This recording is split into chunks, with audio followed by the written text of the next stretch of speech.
دین یہ نہیں ہے. اگر یہ ہو اور حسین نہ ہو تو وہ دین نہیں ہے، اور اگر حسین آ جائے تو پھر دین مکمل ہو جاتا ہے. حسین ابن علی نے قیام کیوں کیا؟ جبکہ نماز موجود، حج موجود، مسجد آزاد، کسی پر کوئی قید و بند کی پابندی نہیں. مسئلہ اصل میں یہ تھا کہ اس دین کے نفاذ کی جو ذمہ داری اللہ تبارک و تعالی نے اور نبی کریم نے صالح ترین لوگوں کے ذمہ لگائی تھی، جس کے لیے شرطیں بیان کی تھیں، اور جس کے بعد فرمایا تھا کہ ان دونوں کو پکڑو گے تو گمراہی نہیں آئے گی، ایک کو چھوڑو گے تو گمراہی آئے گی. تو اب علی کو چھوڑ کر، حسن کو چھوڑ کر، حسین کو چھوڑ کر جب معاشرہ آگے بڑھا تو پھر نمازیں رہ گئی لیکن ہدایت نہیں آئی. نمازیں باقی رہی، حج رہا لیکن ہدایت نہیں آئی. حج اپنے اندر ایک فلسفہ رکھتا ہے، نماز اپنے اندر ایک فلسفہ رکھتی ہے. آپ حج پر جاتے ہیں، حج عملی زندگی میں چلنے اور اپنی زندگی کا ہدف معین اور مشخص کرنے کے لیے آپ کی عملی ورکشاپ ہے جو آپ منا، مزدلفہ اور مطاف میں انجام دیتے ہیں. وہ ایک ورکشاپ ہے، وہاں پر آپ ایک اللہ کے گرد طواف کر کے اور لبیک کہہ کر باقی تمام خود ساختہ خداؤں کی نفی کرتے ہیں. اسی حج میں آپ 2 لٹھے کے کپڑے اوڑھ کر دنیا کی خواہش اور دنیا کی پرستش سے خود کو آزاد کرتے ہیں. یہ اسی دین کی وہ تعلیمات ہیں جو آپ کو اس عظیم مقام تک پہنچانے کے لیے سیڑھی ہے. اسی حج میں جب آپ 3 شیاطین کو پتھر مارتے ہیں تو ان 3 شیاطین کو کنکریاں مار کر، آج اگر آپ جائیں تو ان شیطانوں کی شکلیں بدل چکی ہیں. پہلے گڑھا تھا، بعد میں ستون بن گیا، اب دیوار بن گئی، اور وہ دیوار بھی اب جو ہے پہاڑ کی صورت اختیار کر گیا ہے. شیطان ہر روز بڑا ہوتا چلا جا رہا ہے. اس دیوار کو پتھر مارنے کا مطلب کیا ہے؟ اس ستون کو پتھر مارنے کا مطلب کیا ہے؟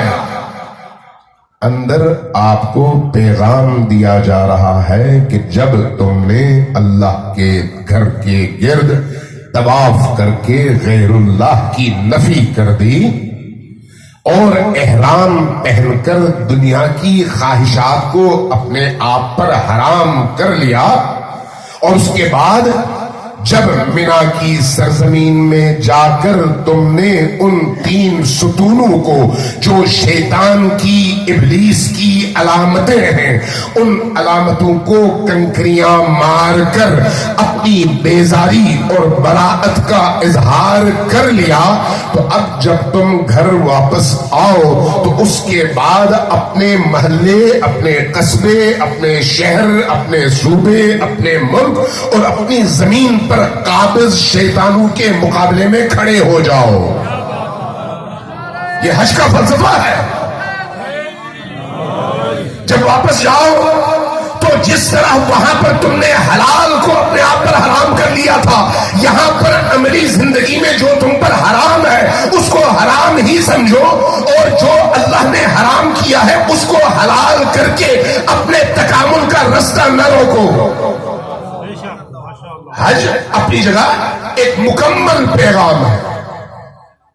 حسین ابن علی جب اٹھے تو حج بھی موجود تھا، نمازیں بھی موجود تھیں، مسجدیں بھی موجود تھیں، لیکن وہ روح مر چکی تھی. جب روح مر گئی ہو تو اس روح کو کون زندہ کر سکتا ہے جس میں اللہ کی صفات کوٹ کوٹ کر بھری ہوئی ہو، جو صفات خدا کا مظہر ہو، جیسے خود نبی کریم تھے.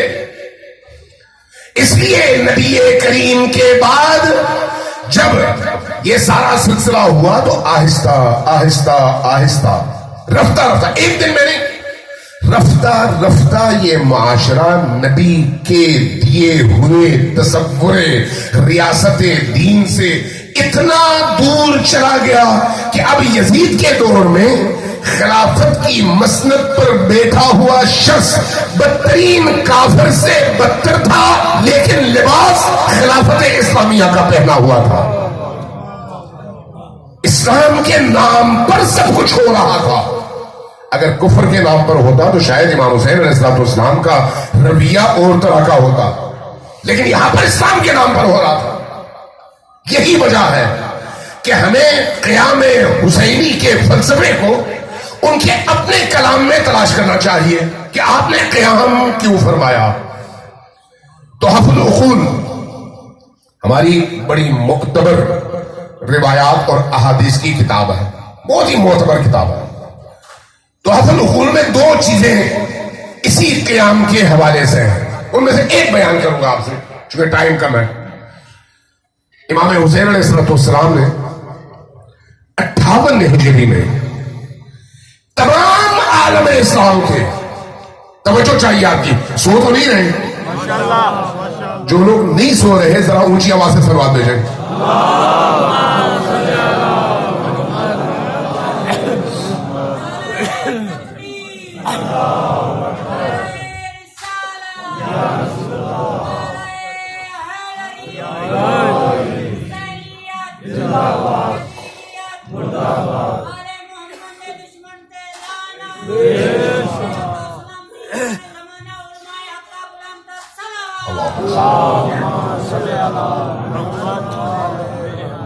امام حسین علیہ السلام نے 58 ہجری کا حج انجام پا گیا۔ آپ نے اسلامی ریاست کے مختلف حصوں میں، آج جس کو آپ خلیجی ممالک کہتے ہیں، ہند کے بارڈر تک، افریقہ کے بارڈر تک، یمن، اور یہ سارا حصہ اس میں شامل ہے، یہ سارا اسلامی ریاست کا حصہ تھا۔ تمام حصوں میں 1000 خطوط لکھے۔ یہ کہاں پر درج ہے؟ تحف العقول، یاد رکھیے، عاقلوں اور عقلوں کے لیے تحفہ، عقلوں کے لیے، عقلوں کے لیے تحفہ یعنی عاقلوں کے لیے تحفہ، بڑی انمول کتاب ہے۔ اور ہمارے بڑے بڑے فقہا اور علماء نے، محدثین نے اس کتاب پر بہت اعتماد کیا ہے۔ امام حسین علیہ السلام نے 1000 خطوط لکھے، لیکن وہ خطوط کس کو لکھے؟ عام عوام کو لکھے۔ آج اگر کسی شہر میں کوئی مشکل پیش آتی ہے قومی حوالے سے، اگر اس مشکل کو حل کرنا چاہیں تو آپ میٹنگ بلاتے ہیں۔ کس کو بلاتے ہیں اس میٹنگ میں؟ کس کو؟ آپ اپنے علاقے کے ان دیندار سیاستدانوں کو بلائیں گے جو دین کے حوالے سے موجود مشکل کو حل کرنے کی صلاحیت رکھتے ہوں، انجمنوں کے صدور کو بلائیں گے، مسجدوں کے ائمہ کو بلائیں گے، ایسا ہی ہوگا نا، یا مدارس کے پرنسپل حضرات کو بلائیں گے، چونکہ یہ سب کے سب معاشرے کے اندر دینی مناسب پر فائز ہے۔ ایسا ہے یا نہیں؟ دین کا معاملہ ہوگا، آپ ان کو بلائیں گے تاکہ اس مسئلے کو حل کیا جائے۔ امام حسین نے کس کو بلایا؟ کن کو خطوط لکھے؟ علماء کو، فقہا کو، مدارس کے محترمین کو، اپنے علاقے کے دیندار سرکردگان اور لیڈرز کو، سب کو دعوت دی۔ 1000 لوگ۔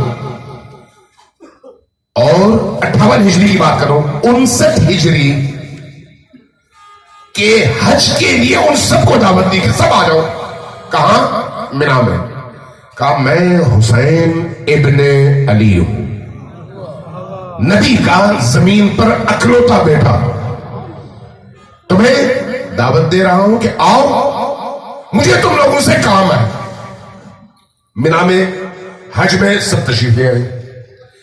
مینا حج کے حوالے سے کون سا موقع ہے جب انسان تمام تر مشکل مراحل طے کرنے کے بعد، قربانی دینے کے بعد، سر منڈوانے کے بعد احرام سے باہر نکلتا ہے، شیاطین کو پتھر مارنے کے بعد، یعنی حج کے تمام اعمال انجام دینے کے بعد، اور جب مینا میں آ کر ریلیکس ہوتا ہے تو اس وقت اس کے حج کی ساری تھکن اتر چکی ہوتی ہے، لیکن اس کی روح بڑی تازہ ہوتی ہے، اس کی روح میں تازگی ہوتی ہے، اس کا دل اللہ سے جڑا ہوا ہوتا ہے۔ ابھی مادیت اور پیسے اور دنیا کی رنگینیوں کا اس پر اثر شروع نہیں ہوا ہوتا، کیونکہ ایک مسلسل پریکٹس سے گزر رہا ہے، 20 دن 25 دن 30 دن 40 دن، اس لیے لہذا مینا میں بلاتے ہیں۔ آپ جگہ کا انتخاب بھی دیکھیں، زمانے کا وقت کا انتخاب بھی دیکھیں، موسم کا انتخاب بھی دیکھیں، اور ان لوگوں کو بھی دیکھیں جن کا انتخاب کیا گیا ہے۔ اور انتخاب کرنے والا کون ہے؟ حجت خدا حسین ابن علی۔ جمع کرتے ہیں، جمع کرنے کے بعد سب سے پہلے کھڑے ہو کر اللہ کی حمد و ثنا بجا لانے کے بعد کہتے ہیں مجھے پہچانتے ہو میں کون ہوں؟ سب کہتے ہیں یا ابن رسول اللہ، آپ فاطمہ کے دلبند، علی کے فرزند اور نبی کی آنکھوں کا نور حسین ابن علی ہے۔ فرماتے ہیں کیا میرا مقام جانتے ہو کہ میرا مقام کیا ہے دین میں؟ سب بلا استثناء یہ جو 1000 لیڈرز ہیں سب کہتے ہیں ہاں یا ابن رسول اللہ ہم جانتے ہیں، لیکن اس کے باوجود امام حسین خاموش نہیں رہتے، بلکہ اہل البیت علیہ السلام کی فضیلت میں نازل ہونے والی آیات اور نبی پاک کی زبان سے نکلنے والی روایات، یہ جمع کر کے 28 روایات اور آیات پڑھتے ہیں ایک کے بعد ایک۔ میں اس تفصیل میں نہیں جا رہا، صرف آپ کو وہ پس منظر بتا رہا ہوں، ایک کے بعد ایک بیان کرتے ہیں، ہر روایت کو یا آیت کو بیان کر کے پوچھتے ہیں کیا تم نے یہ روایت سنی ہے کہ یہ ہمارے بارے میں ہے؟ سب کہتے ہیں یا ابن رسول اللہ ہاں ہم نے سنی ہے، یہ آپ ہی کے بارے میں۔ جب اپنا مقام ثابت کر چکے، بتا چکے کہ میں کون ہوں، تو آخر میں کہتے ہیں اب سنو تم کون ہو؟ توجہ چاہیے آپ کو، میں نے اپنا تعارف کروا دیا، تم کون ہو؟ کہتے ہیں یا ابن رسول اللہ ہم ایک مسلمان ہیں، ہمیں آپ کی برکت سے اللہ نے کفر کی وادیوں سے ایمان کی وادیوں میں ڈال دیا ہے، اور آج آپ کے نانا کے دین کی برکت سے لوگ ہمیں مقدس کہتے ہیں اور ہمارا احترام کرتے ہیں۔ توجہ دیجئے، توجہ، بڑا ہی باریک نکتہ ہے۔ امام جملہ فرماتے ہیں یہ جو تمہیں لوگ تقدس دیتے ہیں، لوگ جو تمہیں احترام دیتے ہیں، یہ احترام اس لیے دیتے ہیں کہ تم فلان ابن فلان ہو، یا اس لیے دیتے ہیں کہ تم نبی کے دین کے خادم اور رکھوالے ہو؟ سب کہتے ہیں یا ابن رسول اللہ ہمیں آپ کے نانا کے دین کی وجہ سے، اس کے خادم ہونے کی وجہ سے احترام ملتا ہے۔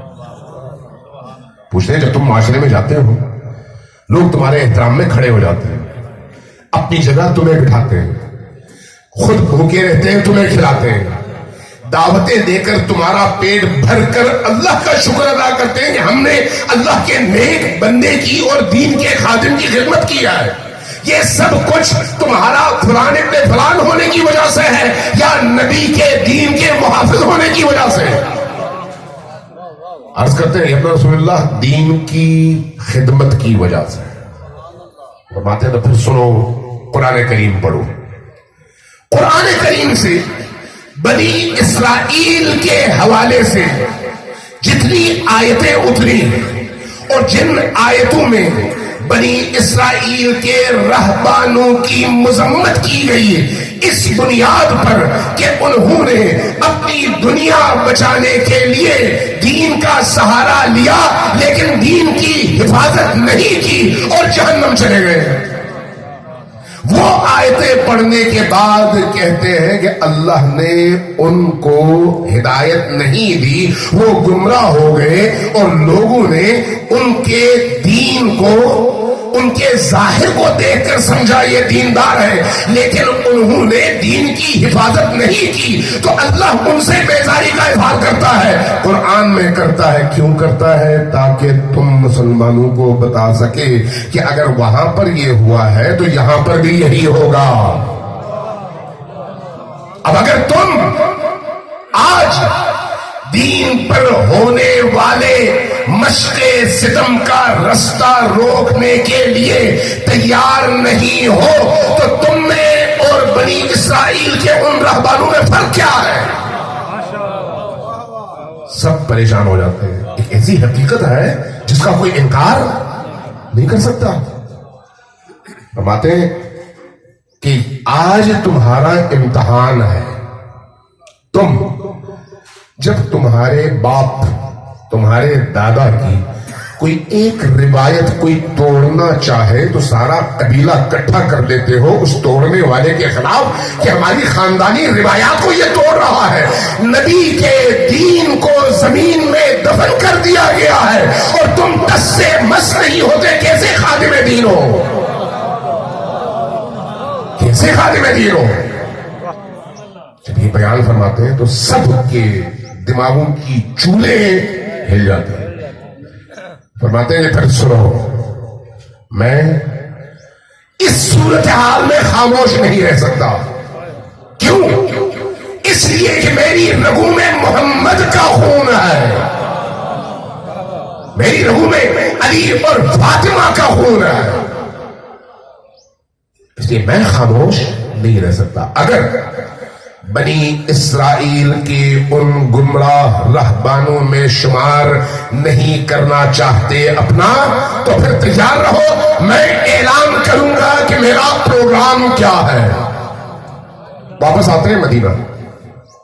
اب ذرا سوچیے، حسین نے جس رستے کا انتخاب کیا وہ کیا ہے؟ وہ اس نظام کو بدلنے کا رستہ ہے، لیکن انسانوں کو شعور دے کر، شعور کے سفر میں یہ معلوم ہے کہ امیر شام اور یزید کی زندگی میں ایک بہت بڑا فرق ہے، بہت بڑا فرق ہے۔ امیر شام تیز ترار، چالاک سیاستدان، لہذا وہ جو کچھ کرتا تھا چھپا کر کرتا تھا، چھپا کر۔ جتنی بھی تباہی ہوئی وہ چھپ چھپا کر ہوئی، لوگوں کی نگاہوں کے سامنے مؤدب ہے۔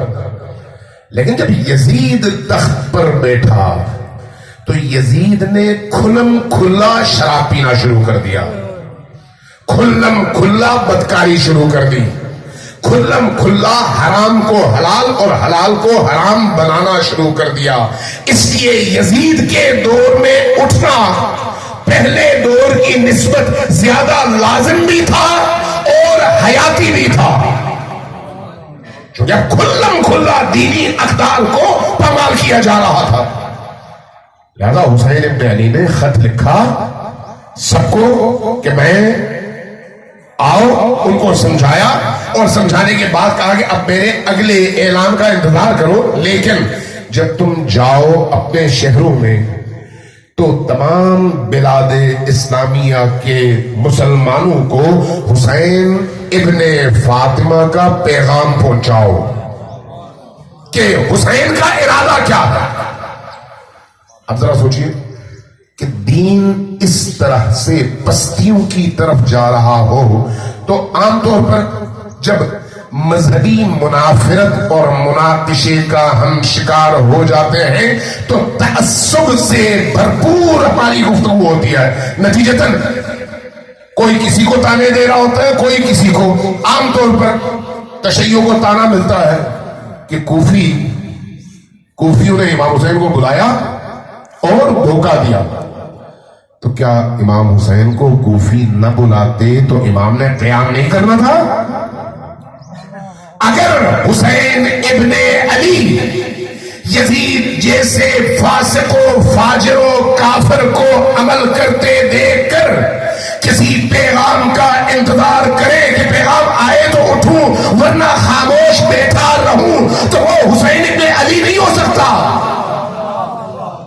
حسین اس حق اور حقانیت کا نام ہے جو باطل کو دیکھے تو خاموشی کو جرم سمجھے. لہذا جب مدینہ میں حسین نے اٹھنے کا اعلان کیا تو مدینہ میں بہت سارے لوگ تھے. بہت سارے لوگ کون تھے؟ صحابہ کرام. کون تھے؟ وہی لوگ جنہوں نے نبی کریم کے پیچھے نمازیں پڑھی ہیں, اسی مدینہ میں ان کی زندگی گزری ہے. حسین جب نکلنے لگے تو کتنے ایسے لوگ تھے جنہوں نے خاموشی اختیار کر لی. کیوں؟ وہ شعور جو حسین میں ہے باقیوں میں نہیں ہے. وہ درد جو حسین کے اندر ہے باقیوں میں نہیں ہے. حسین نے جب قیام کرنا چاہا بہت سارے لوگ خاموش ہیں, خاموش, بالکل سائلنٹ. کچھ درد والے اٹھے, یا حسین آپ کدھر جا رہے ہیں؟ آپ تو قتل ہو جائیں گے. ہم مدینہ میں ٹھہرے ہوئے, مدینہ میں آپ بھی محفوظ رہیں گے, ہم بھی محفوظ ہیں. آپ اٹھیں گے اور وہ بھی بچوں کے ساتھ, تو نتیجہ یہ ہوگا کہ آپ کو بڑی مشکلات کا سامنا کرنا پڑے گا. اور یہ اموی بڑے ہی ظالم ہیں, فاجر ہیں, قاتل ہیں, بڑے بڑے صحابہ کا انہوں نے قتل کیا ہے, آپ کو بھی نہیں چھوڑیں گے. حسین کی بصیرت دیکھیں اور اس زمانے کے اہل مدینہ کی بصیرت دیکھیں.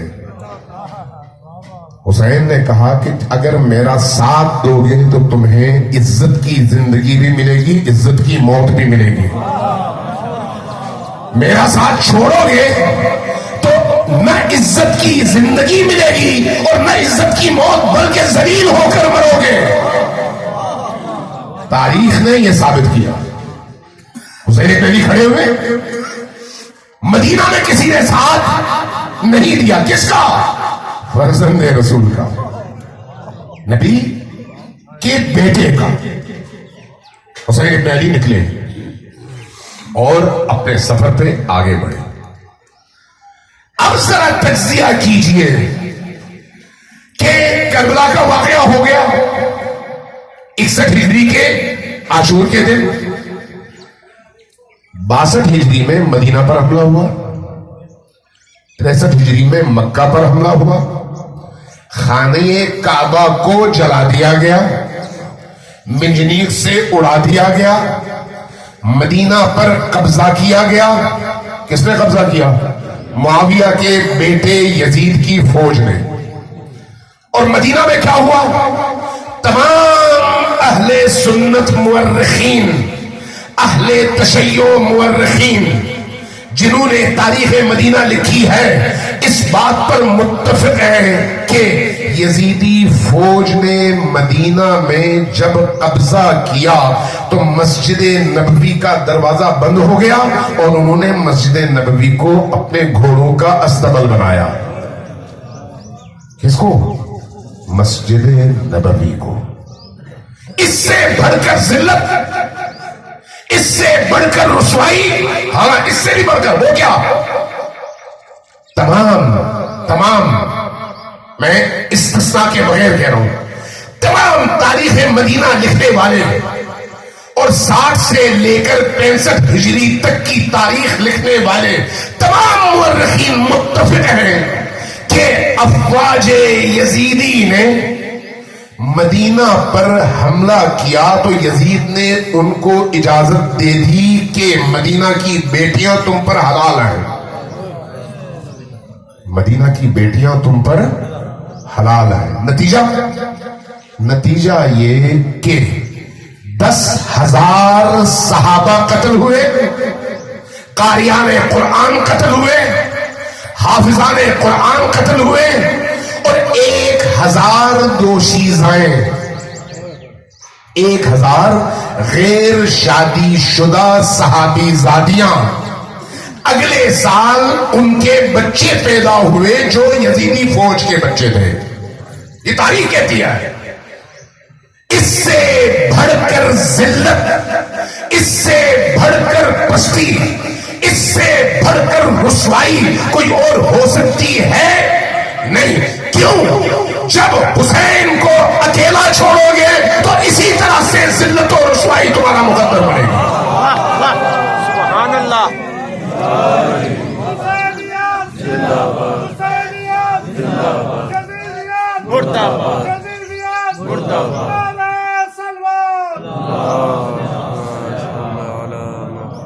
اب ذرا غور کیجیے گا کہ حسین ابن علی کا مقصد کیا تھا. ایک ایسا فارمولہ اور نمونہ سیٹ کر جانا کہ جب کبھی اس کے بعد دین کے لبادے میں کوئی شخص ہو یا گروہ ہو اگر دین کی دھجیاں اڑانا چاہے تو ہر اس شخص پر جس کی رگوں میں حسین خون بن کر دوڑ رہا ہو،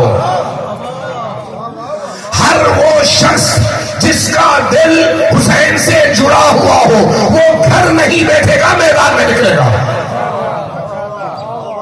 یہ حسین نے ایک ٹارگٹ سیٹ کر دیا.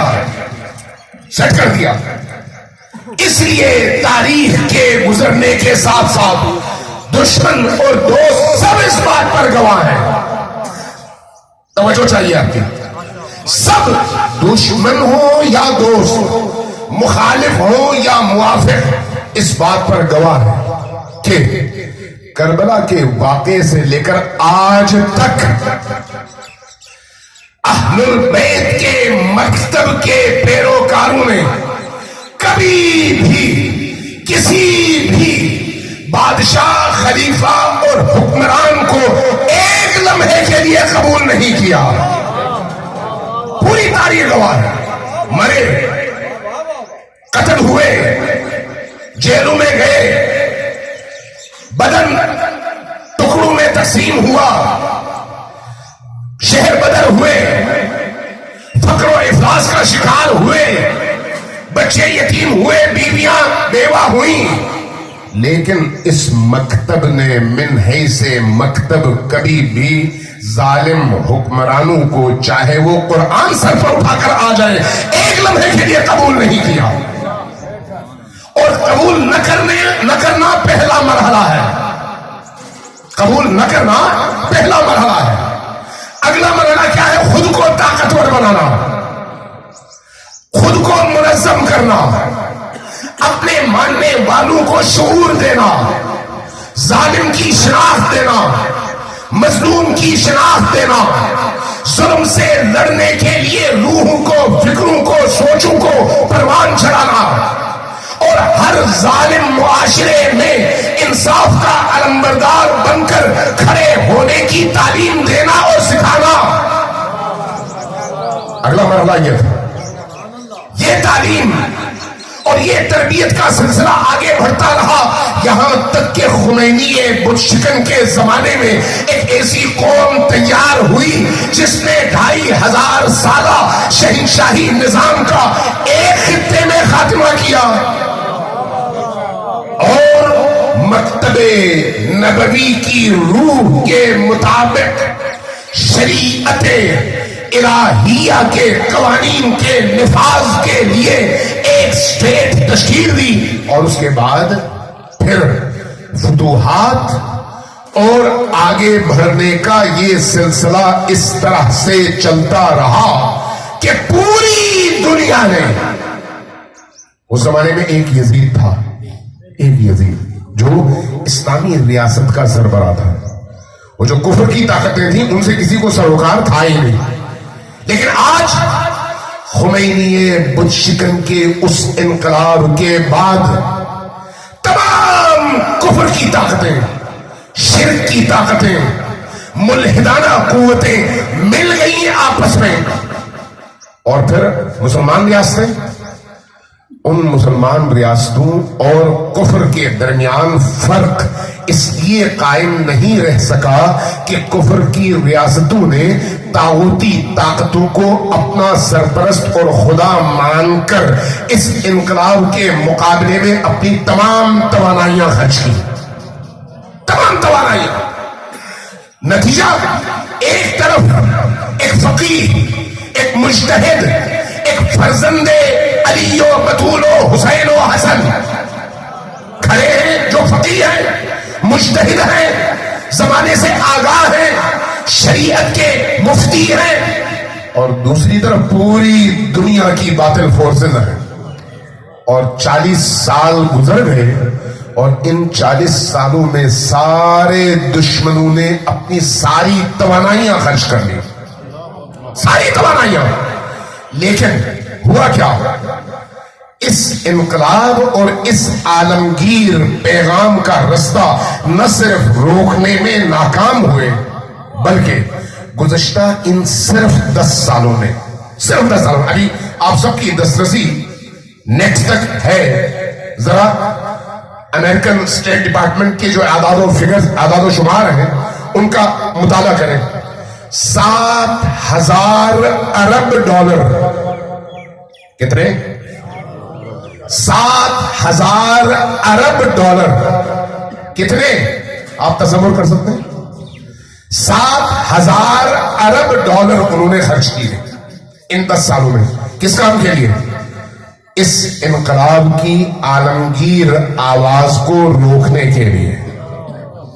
داعش بنائی، بوکو حرام بنائی، دنیا کے تمام ان دہشت گردوں کو جمع کیا، سیریا پر قبضہ کرنے کی کوشش کی، لبنان پر قبضہ کرنے کی کوشش کی، یمن پر قبضہ کرنے کی کوشش کی، عراق کو اپنے ہاتھوں میں لینے کی کوشش کی.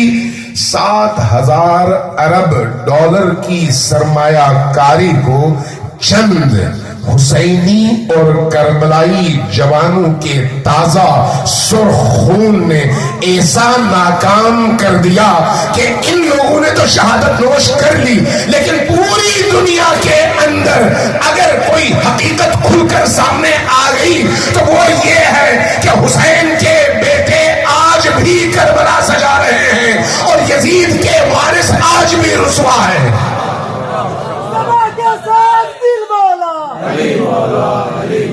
تیرا مولا میرا مولا، نعرہ حیدری.